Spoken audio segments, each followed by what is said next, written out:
before, I'm Jeremy Burkett, a sergeant with the Alabama Law Enforcement Agency.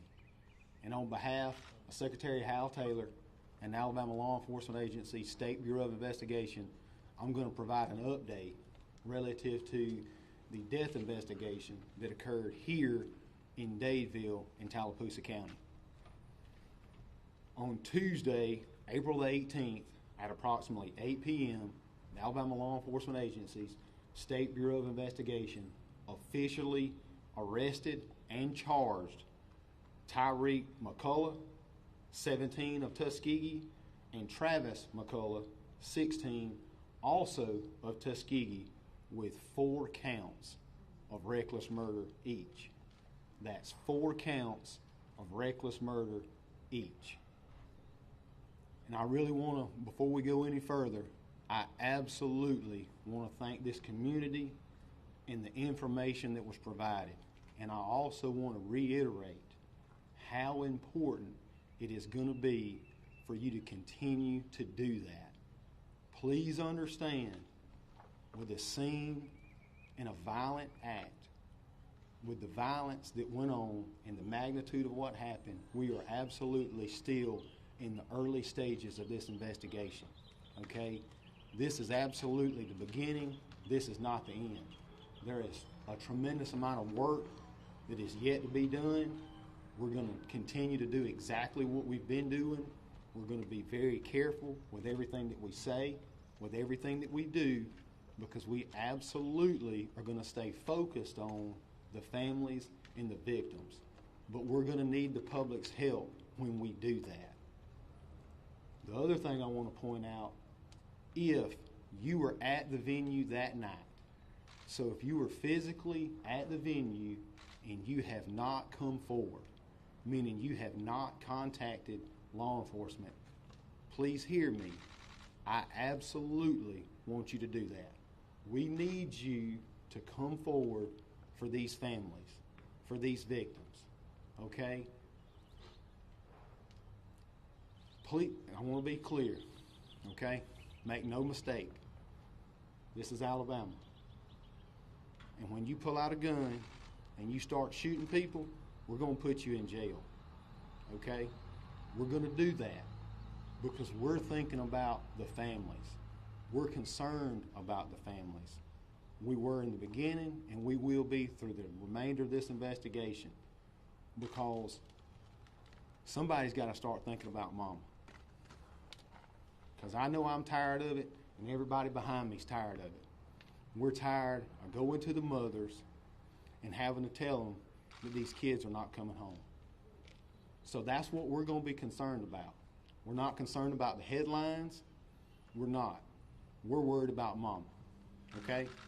So that's going to be our focus, and we're going to stay laser focused on this investigation throughout the duration.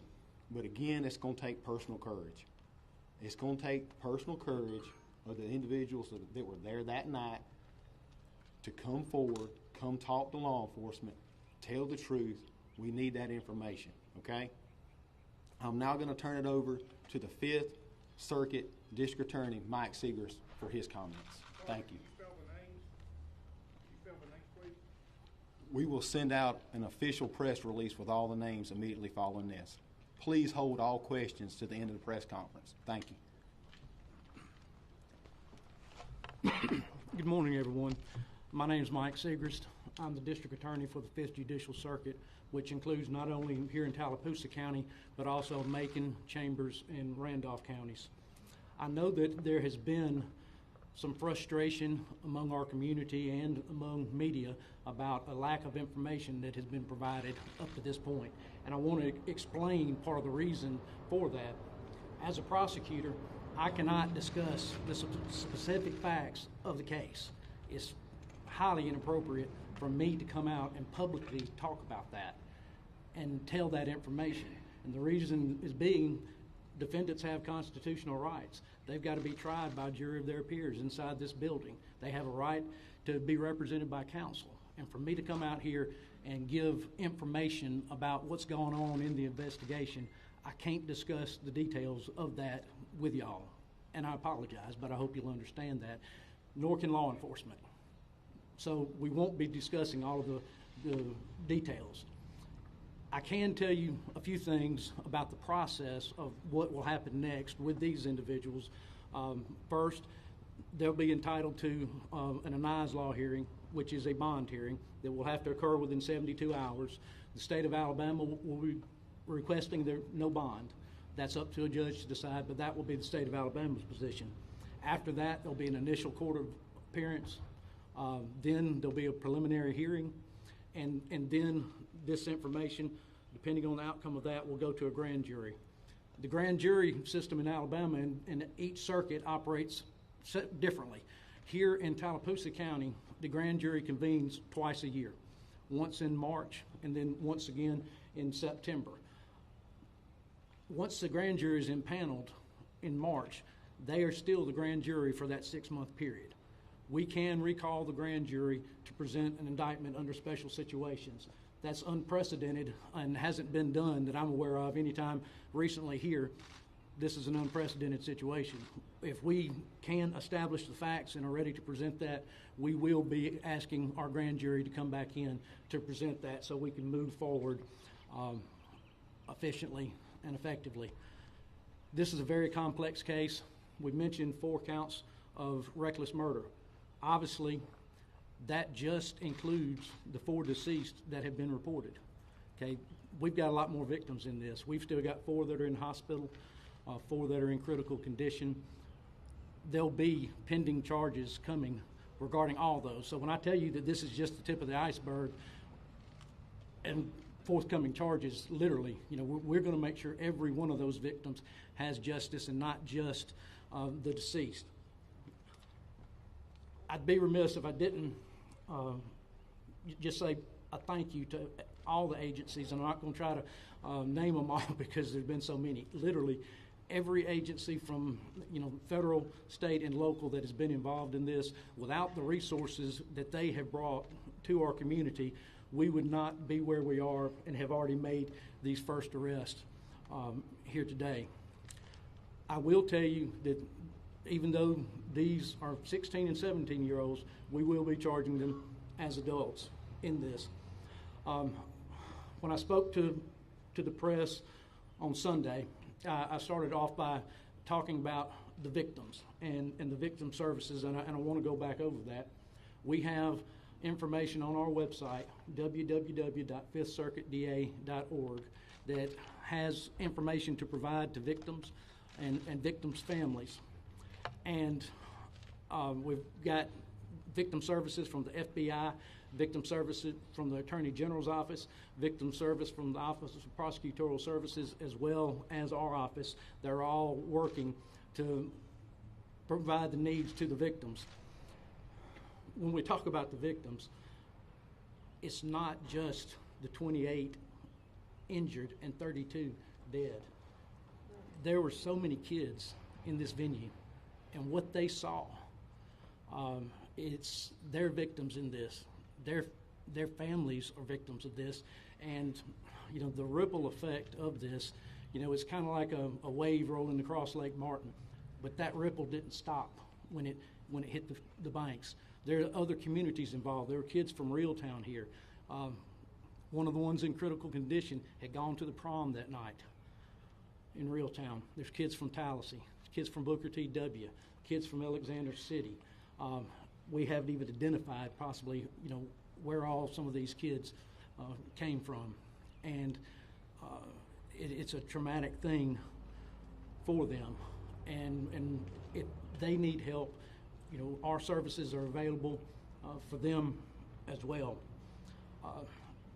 And talking about the victims, I'll share something with you. And I'm going to try not to get emotional, and I'm not going to be taking any questions because I probably would. But one of the victims that wasn't injured is Lexi Dadeville. It's Lexi's 16th birthday party, Sweet 16. There's an uncut cake and unburnt 16 candles that never got lit. Lexi's brother was one of the victims. On her 16th birthday party, she knelt by her brother as he took his last breath. That's what we're dealing with here. Those are what these victims went through. The message that I want to send is, I know some of these victims personally.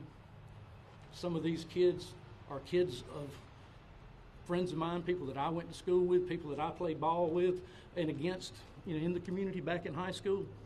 And these are my kids. These are our kids. Don't mess with our kids. Do not mess with our kids. Thank you.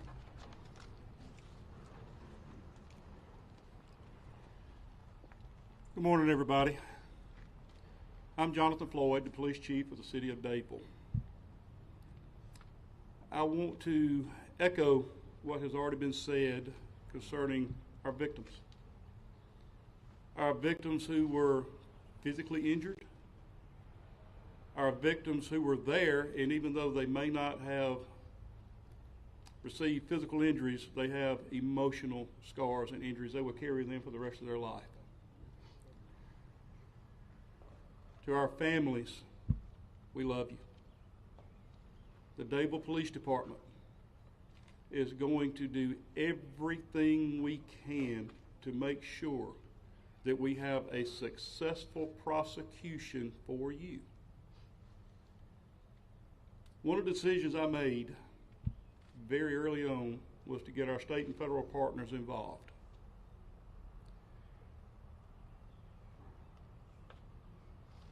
The resources that they have provided have been invaluable. I ask for patience. As you've already been told, this is the tip of the iceberg. This is the very beginning. But we have one chance to get this right. In a few days, most of you are going to be gone. Our community is still going to be here. Our victims, people that are affected, are still going to be here. We're going to be here with them. As the police chief, as a member of law enforcement, we owe it to every person affected to make sure that we're very slow, make sure we're very methodical, because as I said, we have one opportunity to get this right. Because this case is not just about making an arrest. That is not the finish line. If we hurry, if we're careless, and we do make an arrest, but it does not result in conviction, it does not result in ultimate justice for our victims, we have failed our victims. So I ask each of you to please be patient, please be understanding. To our victims who may not be Dadevillians, but were here that night, got news for you. Now you're an honorary Dadevillian, whether you want it or not, because we love you, and you're a part of our city, and you're a part of our family. I want to thank every one of you for your interest, for your concern for our families, for our children, for being here. There are too many partners to name them all, but I'm telling you, Sheriff Jimmy Abbott, Tallapoosa County Sheriff's Department, he's been a tremendous asset. Alabama Bureau of Investigation, SBI, State Bureau of Investigation, and the Alabama Law Enforcement Agency, ATF, FBI, United States Marshal Service, Alabama Fusion Center, just to name a few, not to mention our neighboring surrounding agencies. When I arrived on scene, you had sheriffs from other counties, you had police chiefs from other cities, countless officers and specialty units who came from other jurisdictions. They did not care that this wasn't their community. They were here because they have a servant's heart. So I ask each of you to please continue to lift us up. Please be patient, and please understand that when you email, when you call, when you text, and we do not give you a specific answer, it's because there's information that you want that I cannot reveal. Because I'm not going to do anything that's going to jeopardize this investigation. So I thank each of you for your time. I thank each of you for your understanding.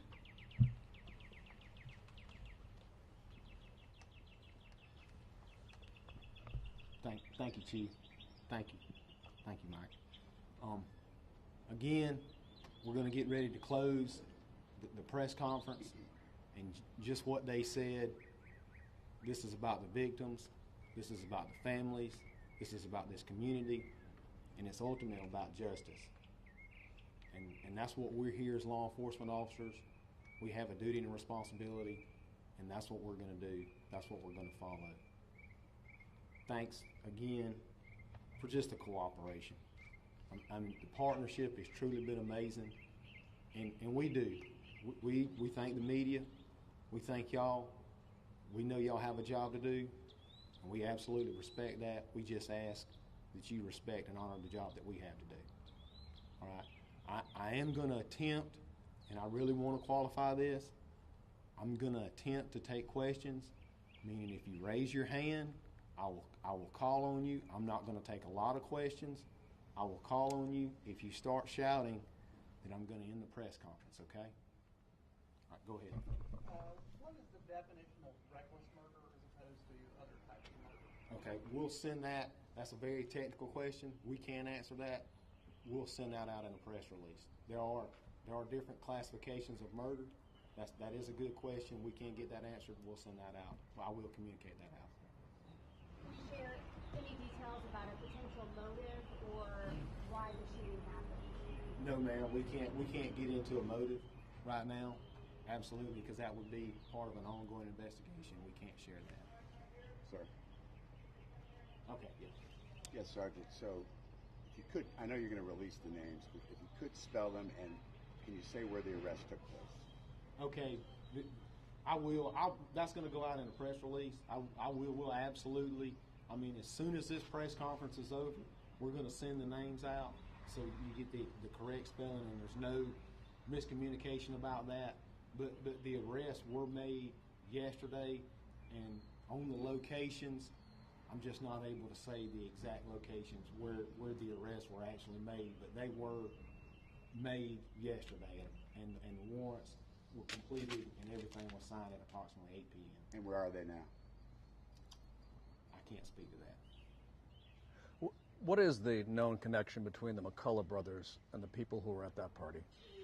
I absolutely can't speak to that. Sergeant, when were these people in custody? I heard that they might have been in custody on a bond revocation or other charges before the initial arrest. So what we're prepared to say today is that they were arrested and officially charged at approximately 8 p.m. yesterday. But you can't say that they were already in custody on something else. No, ma'am, I can't make a comment on that. All right, Mike. Do you know how many guns were fired and how many shell casings were recovered at the scene? I absolutely can't speak to the details of that investigation. All right, I'm going to take one more question. One more question. Why was the public not informed that shooters were still on the loose, considering that? All right. All right. Thank y'all so much. That concludes the press conference. Thank you.